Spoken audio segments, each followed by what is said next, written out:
BJP কর্মীদের সরকারি প্রকল্প থেকে বঞ্চিত করার হুঁশিয়ারি দিয়েছে তৃণমূল। খেজুরিতে ভোট পরবর্তী হিংসায় আক্রান্তদের সঙ্গে দেখা করতে গিয়ে এভাবেই তোপ দেগেছেন কুণাল ঘোষ, শিউলি সাহারা। সরকারে থাকার দায়বদ্ধতায় হাত গুটিয়ে আর কতদিন বসে থাকবে তৃণমূল, আর কতদিন চৈতন্য সেজে বসে থাকতে হবে? মুখে প্রতিহিংসার কথা না বললেও সরকারের সুবিধে পেয়ে বিজেপির যে কর্মীরা হামলা চালিয়েছে তাদের তালিকা তৈরি করতে বলেছেন কুণাল ঘোষ। একটি তালিকা শিউলি সাহাকে এবং অন্য তালিকা পুলিশকে দিতে বলেছেন।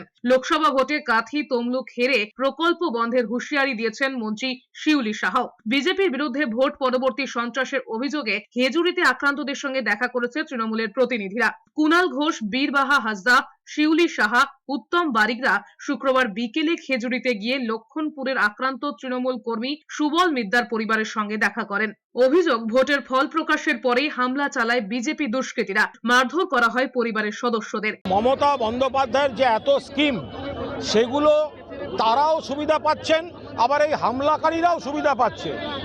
গণতন্ত্রে বিরোধীরা নিশ্চয়ই সুবিধা পাবেন, কিন্তু তাদের মধ্যে যারা সন্ত্রাস করছে, যারা লাগাতার গুন্ডামি করছে, শ্লীলতাহানি করছে, তারা কেন তাদের পরিবারকে এই সুযোগ সুবিধাগুলো বন্ধ করতে হবে, এটা এলাকার মানুষের দাবি। এদিকে নারায়ণগড় ব্লকের কুনারপুর ৪ নম্বর অঞ্চলে ভোট হিংসায় আক্রান্ত বিজেপি কর্মী চন্দন দাস ও বঙ্কিম নন্দীর সঙ্গে দেখা করে সব রকম সাহায্যের আশ্বাস দিয়েছেন বিজেপি নেত্রী অগ্নিমিত্রা পাল।